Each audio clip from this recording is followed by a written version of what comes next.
All right, so this seems to be something pretty rare now. I just said that I think that CNN is less anti Bernie than MSNBC is because CNN seems to be bringing on consistently progressives, Crystal Ball, Anna Kasparian, Cenk Uygur, and others as well. And so they seem to be more open to bringing those people on, whereas MSNBC, I can't really think of all that many recent appearances by progressives, especially ones who are not like celebrities, like a Killer Mike, for example, right? So it's pretty rare. Now, Nina Turner appears on MSNBC, and she just completely she educates the audience, is what I will say. Since we are in Black History Month, I think it's very apropos to bring up the Reverend Dr. Martin Luther King Jr., who talked about the fact that we have socialism for the rich or for the wealthy, and we got rugged individualism for the poor.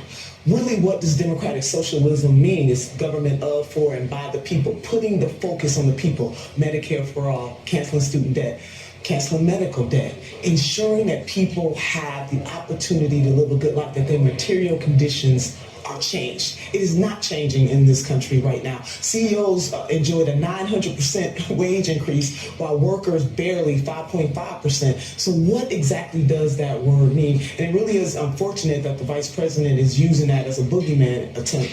Voters being asked in a certain poll, who do you believe is best to go up against President Trump? And Senator Bernie Sanders tops those polls each and every time.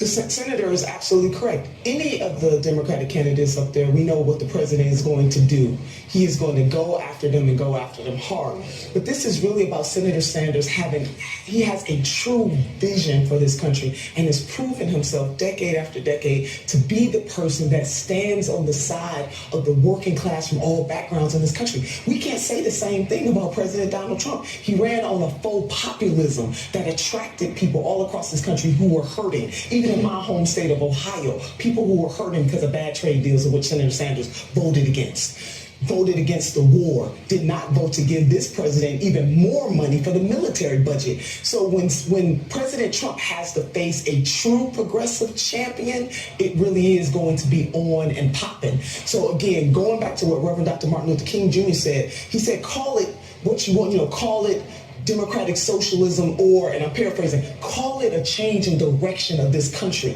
in terms of whose side are you really on.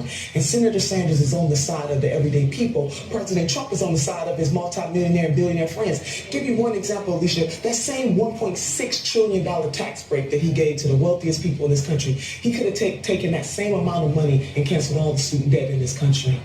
What would that do to lift people in this country who are saddled with that debt just because they went to college? So Senator Bernie Sanders has the vision, he has the integrity, and people trust him. He is the one to go head to head with President Trump because his past, his present, and his future in terms of the vision that he has is one that can win. We gotta drive people out. Knowing that politicians not gonna BS them, and I'm not talking about Bernie Sanders, be really honest about what is happening to them in their lives right now and what are you gonna do? Not middle of the way, kind of this can't happen. No, we need people who are gonna dream big and who also are going to put the entire force and weight of the presidency behind changing their lives. Now, one group did increase from 2008, Alicia, and that was our young adult voters, ages 17 to 29. They showed up at 24% higher than they even did in 2008. So that particular group did come out at a higher number. We got to keep going out there, pushing people and helping them to know that their voice matters, their vote matters, and we need them to be in it to win it. Going back to Iowa again, Senator Sanders won the most diverse coalition of voters, even though Iowa is a very white state, granted, but there are black people there are brown people there are people from other religions, Muslims. Senator Sanders took, for example, a Muslim caucus, 99%. Young people, black people, brown people. That is an example of what he is able to do all across this country. And another point I want to make, African-American community cannot continue to be the firewall for Vice President Biden. In other words, every candidate, whether it's Vice President Biden, my senator, or other people, have to earn the black vote. And there is no other ethnic group or racial group in this country where people call them their firewall. So you got to earn the vote. And Senator Sanders has been doing that consistently across this country and in South Carolina and other places. So we're working very hard to earn the vote and to win over the African-American community. All right, Nina Turner, National Co-Chair for the Bernie Sanders campaign. Thank you so much for being here with us. Once again, we got some really great stuff from Nina Turner there. And what I think the biggest thing you should take away from that, I guess, is just understanding the effect. Assuming a lot of people watch this show on MSNBC, I can't really underscore to you, it's impossible for me to fully encapsulate to you just how crucial stuff like this is, because people in the millions, this is the mainstream media, right, who watch these shows, who finally get something that's not so corporate, mangled and so focus group tested and all this other stuff, that comes from their corporate overlords and is essentially tested by them, and so this is really crucial because people who watch that then have a narrative change in their heads, and there's something that goes off in their head, and that is a game changer for them. And so it's really, really crucial for Nina Turner to go on here. And so anytime, one of these people who are Bernie people or whoever, it's really great. And Nina Turner especially, because she just does a really good job of conveying her thoughts and her points.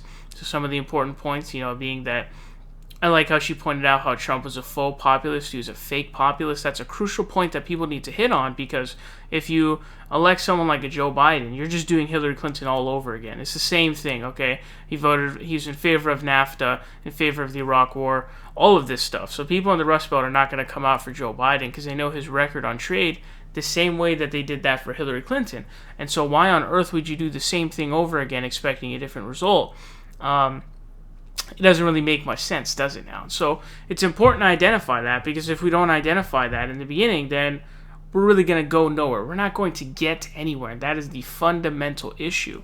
And then, her talking about, I like the point about Bernie, who's running on these very popular issues, and her bringing up the tax cuts in comparison to basically, clearing up all the student loan debt. By the way, vast majority of student loan debt is held by the government, so it's not like these are private loans. Like 90+% is held by the federal government loans, okay?